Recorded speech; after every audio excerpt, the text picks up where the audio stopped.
പ്രവാചകൻ സക്കറിയ നബി അലൈഹിസ്സലാമിൻ്റെ കഥയിൽ പ്രവാചകൻ മറിയം റളിയല്ലാഹു അൻഹയുടെ രക്ഷകരായി മാറുന്നത് നാം കണ്ടു. പ്രവാചകൻ ഇമ്രാൻ അലൈഹിസ്സലാമിൻ്റെ മകളായിരുന്നു മറിയം റളിയല്ലാഹു അൻഹ. സക്കറിയ നബി അലൈഹിസ്സലാം ഈ കൊച്ചുകുട്ടിയുടെ സംരക്ഷണമേൽക്കുകയും അവൾക്കുവേണ്ടി പ്രത്യേകം മുറി നിർമ്മിച്ചു കൊടുക്കുകയും ചെയ്തു. മറിയം റളിയല്ലാഹു അൻഹ വളർന്നപ്പോൾ കൂടുതൽ സമയവും അള്ളാഹുവിനോടുള്ള ആരാധനയ്ക്കായി ചിലവഴിച്ചു. മറിയം റളിയല്ലാഹു അൻഹായുടെ ആവശ്യങ്ങൾ അറിയുന്നതിനു വേണ്ടി പ്രവാചകൻ എല്ലാ ദിവസവും അവരെ സന്ദർശിച്ചിരുന്നു. ഇത് വർഷങ്ങളോളം തുടർന്നു. പ്രവാചകൻ അവരെ പഠിപ്പിക്കുകയും വഴികാട്ടിയാവുകയും ചെയ്തിരുന്നു. മറിയം റളിയല്ലാഹു അൻഹ മുതിർന്നപ്പോൾ അള്ളാഹുവിൻ്റെ കടുത്ത ആരാധകയായി മാറി രാവും പകലും അള്ളാഹുവിനെ സ്തുതിച്ചുകൊണ്ടിരുന്നു. ഒരു ദിവസം പതിവ് പോലെ തൻ്റെ മുറിയിൽ മറിയം റളിയല്ലാഹു അൻഹ പ്രാർത്ഥിക്കുകയായിരുന്നു. അപ്പോൾ ഒരു മലക്ക് പുരുഷന്റെ രൂപത്തിൽ അവരുടെ മുൻപിൽ പ്രത്യക്ഷനായി. മറിയം റളിയല്ലാഹു അൻഹ ഭയന്നുപോയി. അയാൾ അവരെ ഉപദ്രവിക്കാൻ വന്നതാണെന്ന് കരുതി അവർ ഉച്ചത്തിൽ പറഞ്ഞു, നിങ്ങളിൽ നിന്ന് ഞാൻ അള്ളാഹുവിനോട് അഭയം തേടുന്നു. നിങ്ങൾ അള്ളാഹുവിനെ ഭയക്കുക. അപ്പോൾ മലക്ക് പറഞ്ഞു, ഞാൻ നിങ്ങളുടെ നാഥനിൽ നിന്നുള്ള ഒരു ദൂതനാണ്. നിങ്ങൾക്ക് ധർമ്മിഷ്ഠനായ ഒരു കുഞ്ഞിനെ നൽകാൻ അയക്കപ്പെട്ടവനാണ്. അവൻ പാപങ്ങളിൽ നിന്നും വിശുദ്ധനായിരിക്കും. ഇപ്പോൾ അവർ ശാന്തമായിരുന്നു. എന്നിട്ട് മലക്കിനോട് ചോദിച്ചു, എന്നെ ഒരു പുരുഷൻ തൊടുക പോലും ചെയ്യാതെ എനിക്കെങ്ങനെ ഒരു മകനുണ്ടാവും? അത് അള്ളാഹുവിന് വളരെ എളുപ്പമാണ്. അള്ളാഹു ജനങ്ങൾക്ക് വേണ്ടി ഒരു ദൃഷ്ടാന്തമായിരിക്കാൻ വേണ്ടിയാണ് അവനെ സൃഷ്ടിക്കുന്നത്. അള്ളാഹുവിൻ്റെ ശക്തിയുടെ മേലുള്ള ഒരു അടയാളവും. മലക്ക് സന്ദർശിച്ചപ്പോൾ മുതൽ അവർക്ക് മാനസിക സമ്മർദ്ദമുണ്ടായി. ദിവസങ്ങൾ കടന്നുപോകുന്തോറും അത് വർദ്ധിച്ചു വന്നു. ഒരു ഭർത്താവില്ലാതെ അവർക്ക് എങ്ങനെ ഒരു കുഞ്ഞിനെ പ്രസവിക്കാനാവും? കുറച്ചു മാസങ്ങൾക്ക് ശേഷം മാനസിക സമ്മർദ്ദം അധികകാലം താങ്ങാൻ അവർക്ക് കഴിഞ്ഞില്ല. ഗർഭപാത്രത്തിൻ്റെ ഭാരവും താങ്ങി എങ്ങോട്ടെന്നറിയാതെ അവർ നഗരം വിട്ടു യാത്രയായി. അവർ അധിക ദൂരം പോയില്ലായിരുന്നു. പെട്ടെന്നാണ് അവർക്ക് പ്രസവവേദന അനുഭവപ്പെട്ടത്.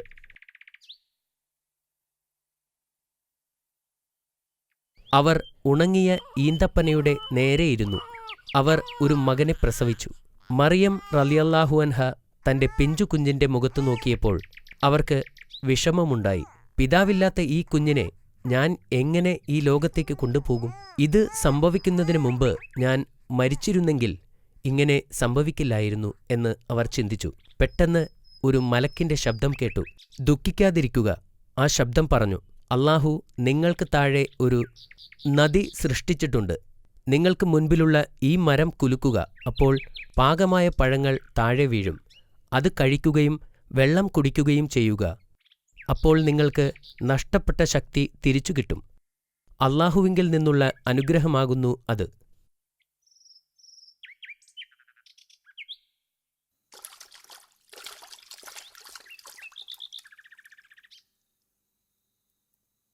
അവർ പുഴയിൽ നിന്നുള്ള വെള്ളം കുടിക്കുകയും പഴുത്ത ഈന്തപ്പഴങ്ങൾ കഴിക്കുകയും ചെയ്തു. കുറച്ചു കഴിഞ്ഞ് അള്ളാഹുവിൻ്റെ അത്ഭുതത്താൽ അവർക്ക് ആശ്വാസം ലഭിക്കുകയും ചെയ്തു. കുറച്ചു കഴിഞ്ഞ് അവർ എഴുന്നേറ്റ് നഗരത്തിലേക്ക് മടങ്ങിപ്പോകാൻ തീരുമാനിച്ചു. എന്നിരുന്നാലും അവരിൽ ഭയമുണ്ടായിരുന്നു. ജനങ്ങളോട് എന്താണ് പറയുക? അവർ ചിന്തിച്ചു. അപ്പോഴാണ് മറ്റൊരു അത്ഭുതം സംഭവിച്ചത്. ഏതാനും മണിക്കൂറുകൾക്ക് മുമ്പ് ജനിച്ച കുഞ്ഞ് സംസാരിക്കാൻ തുടങ്ങിയത്. കുട്ടി പറഞ്ഞു, നിങ്ങൾ ആരെയെങ്കിലും കണ്ടുമുട്ടിയാൽ അള്ളാഹുവിനു വേണ്ടി വ്രതമെടുത്തിരിക്കുകയാണെന്നും അതുകൊണ്ട് സംസാരിക്കാൻ കഴിയില്ലെന്നും അവരോട് പറയുക.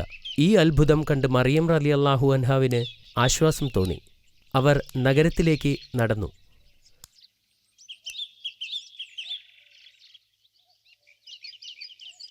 അവർ പ്രതീക്ഷിച്ചതുപോലെ അവരുടെ കൈകളിൽ ഒരു കുഞ്ഞുമായി നഗരത്തിലെത്തിയപ്പോൾ ജനങ്ങൾക്ക് ജിജ്ഞാസയായി.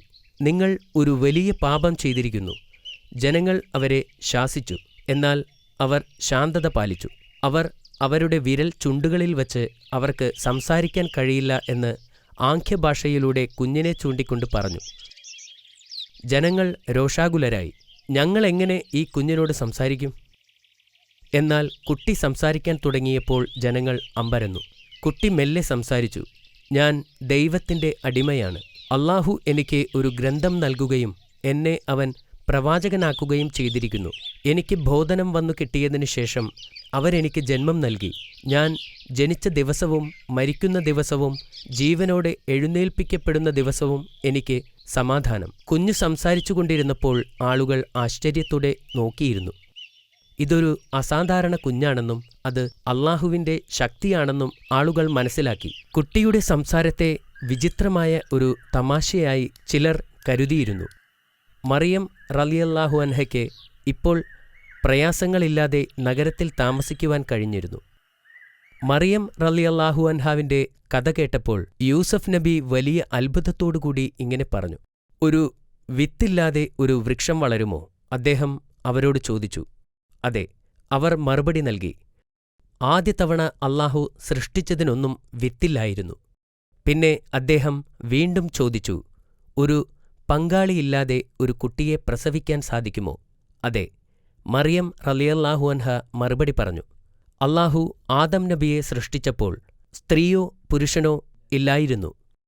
ഈസാ നബി വളരുന്നതനുസരിച്ച് അദ്ദേഹത്തിന്റെ പ്രവചനശക്തിയും വളർന്നു. അത്താഴത്തിന് അദ്ദേഹത്തിന്റെ കൂട്ടുകാർ എന്തു ഭക്ഷണമാണ് കഴിക്കാൻ പോകുന്നതെന്നും അവർ ഒളിച്ചുവച്ചിരിക്കുന്ന സാധനങ്ങൾ എവിടെയാണെന്നും അദ്ദേഹത്തിന് പറയാൻ കഴിയുമായിരുന്നു. അദ്ദേഹത്തിന് 12 വയസ്സുള്ളപ്പോൾ അദ്ദേഹം തന്റെ മാതാവിനോടൊപ്പം ജെറുസലേമിലേക്ക് പോയി. അവർ പ്രാർത്ഥനാലയത്തിലെത്തിയപ്പോൾ മറിയം റളിയല്ലാഹു അൻഹാവിന്റെ കയ്യിൽ നിന്നും വിട്ട് ഈസാ നബി അവിടെ ചുറ്റിത്തിരിഞ്ഞു. അദ്ദേഹം അലഞ്ഞുതിരിഞ്ഞ് ഒരു മുറിയിലെത്തിയപ്പോൾ അവിടെ കുറെ ആളുകൾ ഒരു പുരോഹിതന്റെ പ്രഭാഷണം കേൾക്കുകയായിരുന്നു. അവിടെ ഇരിക്കുന്നവരെല്ലാം മുതിർന്നവരായിരുന്നെങ്കിലും പ്രവാചകന് അവരോടൊപ്പം ഇരിക്കാൻ ഭയം തോന്നിയില്ല. കുറച്ചുനേരം അവരുടെ പ്രഭാഷണം ശ്രദ്ധിച്ച ശേഷം അദ്ദേഹം എഴുന്നേറ്റ് നിന്ന് ചോദ്യങ്ങൾ ചോദിക്കാൻ തുടങ്ങി. പഠിപ്പിച്ചുകൊണ്ടിരുന്ന പുരോഹിതന്മാരെ അദ്ദേഹത്തിന്റെ ചോദ്യങ്ങൾ അസ്വസ്ഥരാക്കി. കാരണം അവർക്ക് അതിനുത്തരം നൽകാൻ കഴിയില്ലായിരുന്നു. പുരോഹിതന്മാർ അദ്ദേഹത്തെ നിശബ്ദനാക്കാൻ ശ്രമിച്ചു. പക്ഷേ നബി അവരെ അവഗണിച്ചു. അദ്ദേഹം ചോദ്യങ്ങൾ തുടരുകയും അദ്ദേഹത്തിന്റെ അഭിപ്രായം പ്രകടിപ്പിക്കുകയും ചെയ്തു. ഈ വാദപ്രതിവാദത്തിൽ മുഴുകിയതുകൊണ്ട് അദ്ദേഹം തന്റെ മാതാവിന്റെ കാര്യം മറന്നുപോയി. ഇതിനിടയിൽ മറിയം റളിയല്ലാഹു അൻഹ വീട്ടിലേക്ക് പോയി. അവരുടെ മകൻ അവരുടെ ബന്ധുക്കളുമായോ സുഹൃത്തുക്കളുമായോ വീട്ടിലേക്ക് പോയിട്ടുണ്ടാകുമെന്ന് അവർ കരുതി. എന്നാൽ വീട്ടിലെത്തിയപ്പോൾ മകൻ തിരിച്ചെത്തിയിട്ടില്ലെന്ന് അവർക്ക് മനസ്സിലായി. അവർ അദ്ദേഹത്തെ കണ്ടെത്തുവാൻ പട്ടണത്തിലേക്ക് ഓടി. അവർ മണിക്കൂറുകളോളം അദ്ദേഹത്തെ തിരഞ്ഞു. ഒടുവിൽ പുരോഹിതന്മാർക്കിടയിൽ ആശയവിനിമയം നടത്തുകയും അവരുമായി ചർച്ച ചെയ്യുകയും ചെയ്യുന്ന മകനെ അവർ കണ്ടു. മറിയം റളിയല്ലാഹു അൻഹയ്ക്ക് അദ്ദേഹത്തോട് വലിയ ദേഷ്യം തോന്നി. കാരണം അവർ കുറെ വിഷമിച്ചിരുന്നു. എന്നാൽ പ്രവാചകൻ ശാന്തനായി പറഞ്ഞു, പുരോഹിതന്മാരോടൊപ്പം വാദപ്രതിവാദം നടത്തുമ്പോൾ സമയം ഒരുപാട് പോയത് ഞാൻ അറിഞ്ഞില്ല. ഈസാ നബി അലൈഹിസ്സലാം തൗറാത്ത് വളരെ ആവേശത്തോടെ വായിക്കുകയാണ്.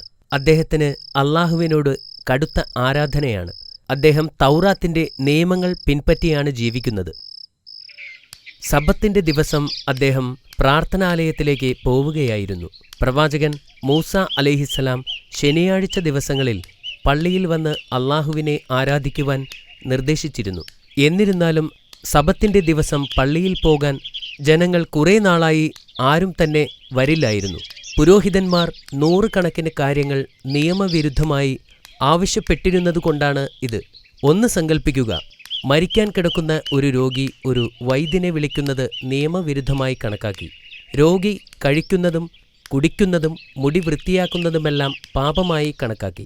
പക്ഷേ പ്രവാചകൻ അവരുടെ നിയമങ്ങൾ പാലിച്ചില്ല. വിശക്കുന്ന ഒരു കുട്ടിക്ക് അദ്ദേഹം ഒരു പഴം പറിച്ചു നൽകി. ഇത് കണ്ട് പുരോഹിതന്മാർ ദേഷ്യം കൊണ്ട് മുഖം ചുളിച്ചു. വൃദ്ധയായ ഒരു സ്ത്രീക്ക് തണുപ്പിൽ നിന്ന് രക്ഷ നേടാൻ അദ്ദേഹം തീ കത്തിച്ചു കൊടുത്തു. ഇത് സബത്ത് നിയമത്തിന്റെ ലംഘനമായി കണക്കാക്കപ്പെട്ടിരുന്നു. ഒടുവിൽ പ്രവാചകൻ ആരാധനാലയത്തിൽ എത്തിയപ്പോൾ അമ്പരന്നു പോയി. 25,000-ത്തിലധികം പുരോഹിതന്മാർ അതിനകത്തുണ്ടായിരുന്നു. എല്ലാവരും ആരാധനാലയത്തിൽ നിന്ന് മാത്രം സമ്പാദിച്ച് ജീവിക്കുന്നവർ. സന്ദർശകരെക്കാളും കൂടുതൽ പുരോഹിതന്മാരാണെന്നറിഞ്ഞപ്പോൾ പ്രവാചകൻ അത്ഭുതപ്പെട്ടു. അവിടമാകെ ആടുകളെക്കൊണ്ടും പ്രാവുകളെക്കൊണ്ടും നിറഞ്ഞിരുന്നു. യാഗമർപ്പിക്കുന്നതിനു വേണ്ടി ജനങ്ങൾക്ക് വിൽക്കാൻ വച്ചിരിക്കുന്നവയായിരുന്നു അത്. ആരാധനാലയത്തിനകത്തുള്ള ഓരോ പടിയും സന്ദർശകരുടെ പണം ചിലവിട്ടാണ് ഉണ്ടാക്കിയിരുന്നത്. പുരോഹിതന്മാർ പണത്തെയല്ലാതെ മറ്റൊന്നിനെയുമല്ല ആരാധിച്ചിരുന്നതെന്ന് മനസ്സിലായപ്പോൾ പ്രവാചകന് ദുഃഖം തോന്നി. പുരോഹിതന്മാർ ഒരു ചന്തയിലെന്ന പോലെയാണ് പ്രവർത്തിച്ചിരുന്നത്. പാവപ്പെട്ട ആളുകൾക്ക് പ്രാവിൻ്റെയും ആടുകളുടെയും വില താങ്ങാൻ കഴിയാതെ ഓടിപ്പോകുന്നതും പ്രവാചകൻ കണ്ടു. പുറത്ത് ആയിരക്കണക്കിന് ആളുകൾ പട്ടിണി കിടക്കുമ്പോൾ പുരോഹിതന്മാർ ആരാധനാലയത്തിനുള്ളിൽ ധാരാളം സാധനങ്ങൾ യാഗം നടത്തി കത്തിച്ചു കളയുന്നത് എന്തിനെന്നോർത്ത് പ്രവാചകൻ വിഷമിച്ചു. ഒരു രാത്രിയിൽ മഹത്തായ 2 പ്രവാചകന്മാരായ യഹ്യ അലൈഹിസ്സലാമും സക്കരിയ അലൈഹിസ്സലാമും ഭരണാധികാരികളാൽ കൊല്ലപ്പെട്ടു. ആ രാത്രിയിൽ വെളിപാട് ഈസാ നബി അലൈഹിസ്സലാമിന്റെ മേൽ ഇറങ്ങിവന്നു. ഇസ്രായേൽ ജനത്തെ വിളിച്ചുകൂട്ടി ഉത്ബോധിപ്പിക്കാൻ അല്ലാഹു പ്രവാചകനോട് കൽപ്പിച്ചു. ലളിത ജീവിതം നയിച്ചിരുന്ന പ്രവാചകൻ അത് അവസാനിപ്പിച്ചു. ഈസാ നബിയുടെ ജീവിതത്തിൽ ആരാധനയും സമരവും ആരംഭിച്ചു. അദ്ദേഹം എതിരാളികളെപ്പോലെ നിലവിലുള്ള നിയമത്തെ തള്ളിപ്പറയുകയും മൂസാ നബി അലൈഹിസ്സലാമിന്റെ നിയമത്തെ ശക്തിപ്പെടുത്തുകയും ചെയ്തു.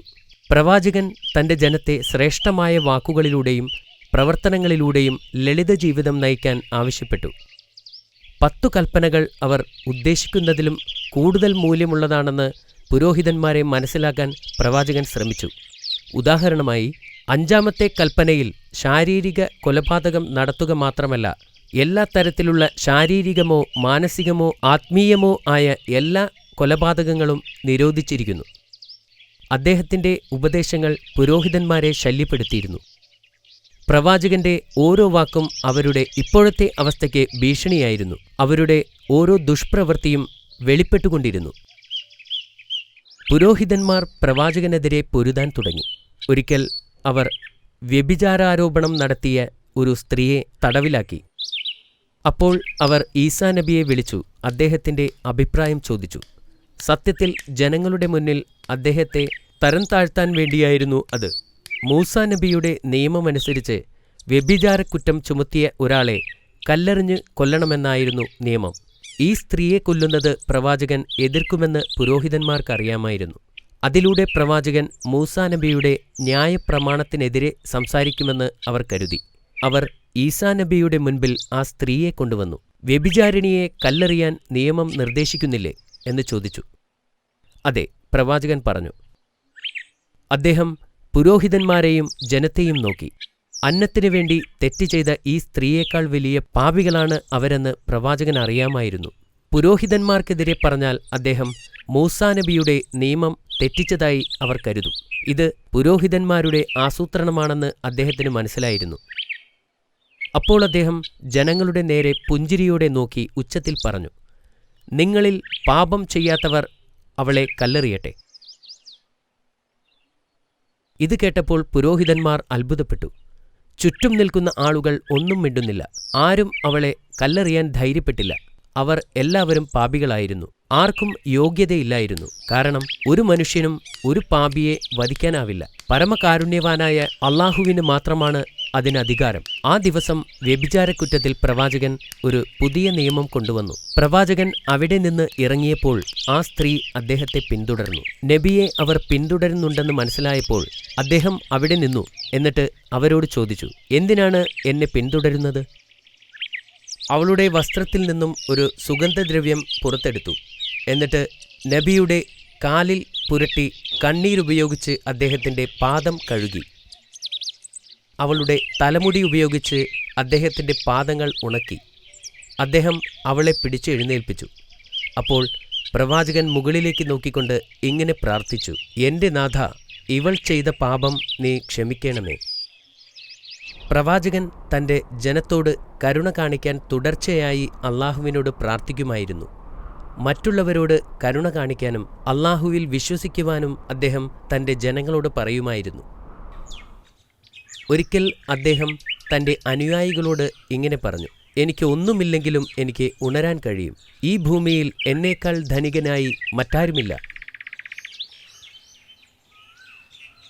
ഒരിക്കൽ പ്രവാചകൻ നടന്നു പോകുമ്പോൾ അന്ധനും കുഷ്ഠരോഗിയും തളർവാദക്കാരനുമായ ഒരു ഭിക്ഷക്കാരൻ അതുവഴി വന്നു. അദ്ദേഹം ഇങ്ങനെ പറയുന്നത് പ്രവാചകൻ കേട്ടു, മനുഷ്യരിൽ ഭൂരിഭാഗം വരുന്ന ജനങ്ങളും അനുഭവിക്കുന്ന പ്രശ്നങ്ങളിൽ നിന്നും എന്നെ സംരക്ഷിച്ചതിന് അള്ളാഹുവിന് സ്തുതി. പ്രവാചകൻ നടത്തം നിർത്തിയിട്ട് അദ്ദേഹത്തോട് ചോദിച്ചു, നിങ്ങൾ അന്ധനും കുഷ്ഠരോഗിയും തളർവാദക്കാരനുമാണ്. ഇനി ഏതു പരീക്ഷണമാണ് നിങ്ങൾ സഹിക്കേണ്ടത്? എന്നാൽ ഭിക്ഷക്കാരൻ പറഞ്ഞു, ഒരു പരീക്ഷണത്തിൽ നിന്നും അള്ളാഹു എന്നെ രക്ഷിച്ചു, ഏറ്റവും വലിയ പരീക്ഷണത്തിൽ നിന്നും. അത് അവിശ്വാസമാണ്. ആ പാവപ്പെട്ട വൃദ്ധൻ പറയുന്നത് കേട്ട് പ്രവാചകന് സന്തോഷമായി.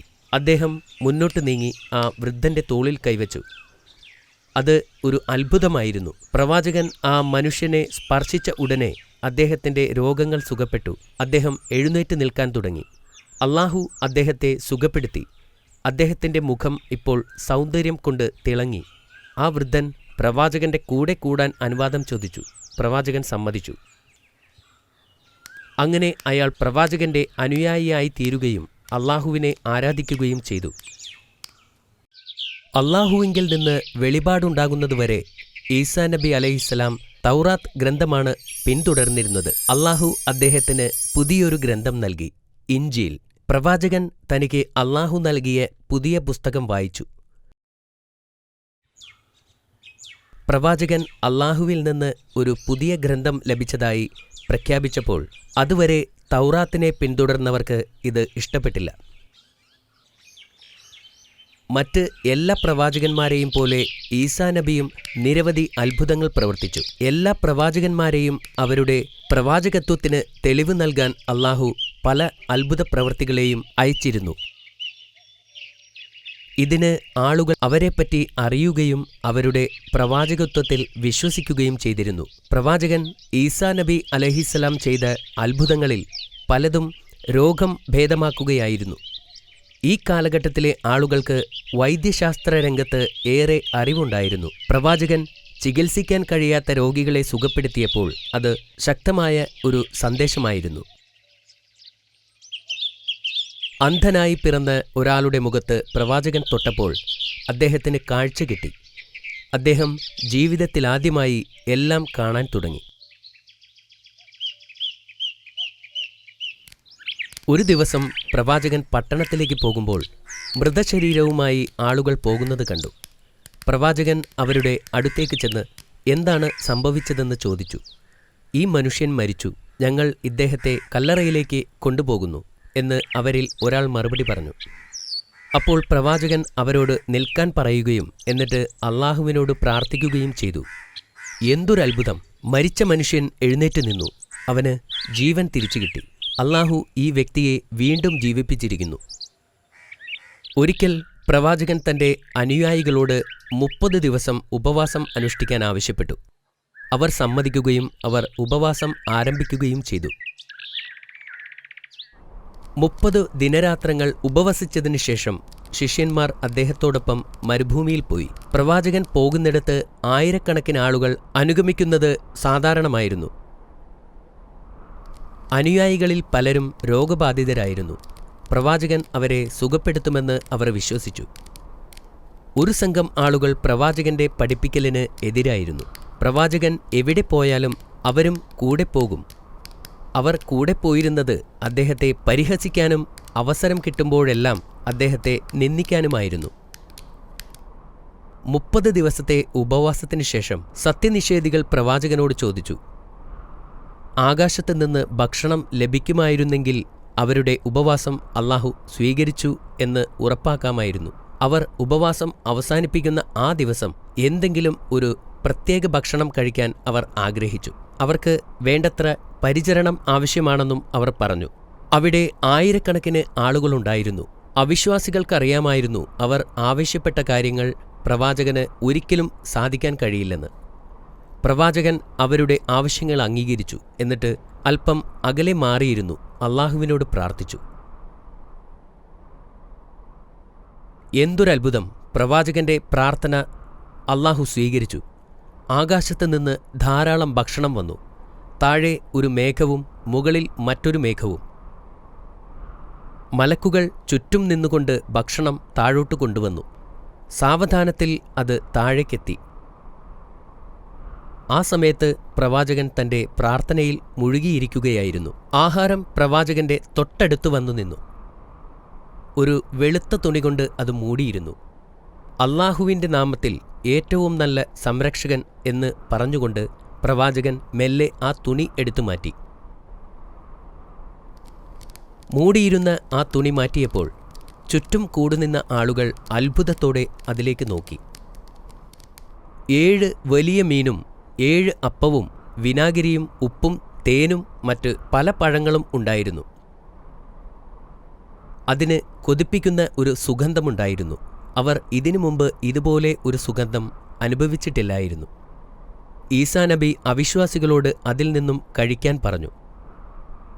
താങ്കൾ അതിൽ നിന്നും എടുത്ത് കഴിക്കുന്നത് കണ്ടതിനു ശേഷം മാത്രമേ ഞങ്ങൾ കഴിക്കുകയുള്ളൂ എന്ന് അവർ പ്രവാചകനോട് പറഞ്ഞു. ഇത് ആവശ്യപ്പെട്ടത് നിങ്ങളാണ്, അതുകൊണ്ട് ആദ്യം നിങ്ങൾ കഴിക്കണം, പ്രവാചകൻ അവരോട് ആവശ്യപ്പെട്ടു. പക്ഷേ സത്യനിഷേധികൾ അത് നിരസിച്ചു. അപ്പോൾ പ്രവാചകൻ ദരിദ്രരും രോഗികളും അന്ധരും അംഗവൈകല്യവുമുള്ളവരായ ആളുകളോട് അതിൽ നിന്നും കഴിക്കാൻ ആവശ്യപ്പെട്ടു. അവർ 1000-ഓളം ആളുകളുണ്ടായിരുന്നു. അവരെല്ലാവരും അത് കഴിച്ചു. അപ്പോൾ മറ്റൊരു അത്ഭുതം സംഭവിച്ചു. അതിൽ നിന്ന് ഭക്ഷണം കഴിച്ച എല്ലാ രോഗികളെയും സുഖപ്പെടുത്തി. വികലാംഗരെയും അന്ധന്മാരെയും മറ്റുള്ളവരെയും സംബന്ധിച്ചിടത്തോളം അത് ഒരു അത്ഭുതം തന്നെയായിരുന്നു. സത്യനിഷേധികളെ ആദ്യം ക്ഷണിച്ചിട്ടും അവർ അത് കഴിക്കാൻ വിസമ്മതിച്ചതിൽ അവർ ഇപ്പോൾ ദുഃഖിതരായിരുന്നു. ഈ വാർത്ത അതിവേഗം പരന്നു. ആ വാർത്ത നഗരത്തിലുമെത്തി. ആയിരക്കണക്കിന് ആളുകൾ ഈ ദിവ്യസദ്യയ്ക്ക് സാക്ഷ്യം വഹിക്കാൻ അങ്ങോട്ട് യാത്രയായി. വിരുന്നിൽ പങ്കെടുക്കാൻ ആഗ്രഹിക്കുന്നവരുടെ എണ്ണം ഇപ്പോൾ വളരെ കൂടുതലായിരുന്നു. പ്രവാചകൻ എല്ലാവരോടും ഭക്ഷണം കഴിക്കാൻ പറഞ്ഞു. ദിവസങ്ങൾ കഴിഞ്ഞു. ആദ്യം മുതൽ അവസാനം വരെയുള്ള ഓരോ വ്യക്തിയും വയറു നിറയെ ഭക്ഷണം കഴിച്ചു. ഓരോ ദിവസവും 7000-ഓളം ആളുകൾ ഭക്ഷിച്ചതായി പറയപ്പെടുന്നു. 40 ദിവസത്തിനു ശേഷം ദരിദ്രർക്ക് മാത്രം ഭക്ഷണം നൽകിയാൽ മതിയെന്നും ധനികർക്ക് നൽകേണ്ടതില്ലെന്നും അല്ലാഹു പ്രവാചകനോട് ആവശ്യപ്പെട്ടു. പ്രവാചകൻ ജനങ്ങളോട് സത്യസന്ധരായിരിക്കണമെന്ന് മുന്നറിയിപ്പ് നൽകുകയും ധനികരായ ആളുകൾ വിരുന്നുകളിൽ നിന്ന് അകന്നു നിൽക്കണമെന്നും ആവശ്യപ്പെടുകയും ചെയ്തു. കൂടാതെ ദരിദ്രരോട് ഭക്ഷണം നാളത്തേക്ക് കരുതി വെക്കണമെന്ന് ആവശ്യപ്പെടുകയും ചെയ്തു. എന്നാൽ ജനങ്ങൾ പ്രവാചകൻ പറഞ്ഞത് ശ്രദ്ധിച്ചില്ല. ധനികർ പാവപ്പെട്ടവനായി അഭിനയിച്ചു ഭക്ഷണം കഴിച്ചു. പ്രവാചകന്റെ കൽപ്പനയനുസരിക്കാതെ ദരിദ്രരും ആവശ്യത്തിൽ കൂടുതൽ ഭക്ഷണം കഴിച്ചു. അതിന്റെ ഫലമായി ഭക്ഷണം എവിടെ നിന്നാണോ വന്നത് അങ്ങോട്ട് തന്നെ ഉയർത്തപ്പെട്ടു. ആളുകൾ ഈ അത്ഭുതത്തെക്കുറിച്ച് വർഷങ്ങളോളം സംസാരിച്ചു. അവർക്ക് അല്ലാഹുവിന്റെ അത്ഭുതങ്ങളെക്കുറിച്ച് ബോധ്യപ്പെട്ടു. ഈസാ നബിക്ക് 33 വയസ്സായ സമയത്ത് പുരോഹിതന്മാർക്ക് അദ്ദേഹത്തോട് വൈരാഗ്യമുണ്ടായി. അവർ പ്രവാചകനെ കൊല്ലാൻ തീരുമാനിച്ചു. ഒരു രാത്രി പ്രവാചകൻ തന്റെ 12 അനുയായികളോടൊപ്പം അദ്ദേഹത്തിന്റെ വീട്ടിൽ ഇരിക്കുകയായിരുന്നു. അദ്ദേഹം പറഞ്ഞു, നിങ്ങളിൽ ഒരാൾ എന്നെ ഒറ്റിക്കൊടുക്കും. അത് സത്യമായിരുന്നു. അത് യൂദാസ് അല്ലാതെ മറ്റാരുമായിരുന്നില്ല. യൂദാസ് അന്ന് മുഖ്യപുരോഹിതനെ കാണാൻ പോയിരുന്നു. ഞാൻ ഈസായെ ഇല്ലാതാക്കിയാൽ നിങ്ങൾ എനിക്ക് എന്തു തരും? യൂദ പുരോഹിതനോട് ചോദിച്ചു. ഞാൻ നിനക്ക് 30 വെള്ളി നാണയം നൽകാം എന്ന് മുഖ്യപുരോഹിതൻ മറുപടി പറഞ്ഞു. യൂദാസ് ലജ്ജയോടെ ആ മുറിയിൽ നിന്നും എഴുന്നേറ്റ് പോയി. അപ്പോൾ പ്രവാചകൻ തന്റെ കൂട്ടാളികളോട് അദ്ദേഹത്തിന് പകരം നിൽക്കാൻ നിങ്ങളിൽ ഒരാളെങ്കിലും തയ്യാറുണ്ടോ എന്ന് ചോദിച്ചു. നിങ്ങളിൽ ആരും അതിന് തയ്യാറല്ലേ? പ്രവാചകൻ ചോദിച്ചു. അങ്ങനെ ചെയ്താൽ നിങ്ങൾ സ്വർഗത്തിലും എന്റെ കൂട്ടാളികളായിരിക്കും. ഒരു യുവാവ് എഴുന്നേൽക്കുകയും ഉടൻ സമ്മതിക്കുകയും ചെയ്തു. പടയാളികൾ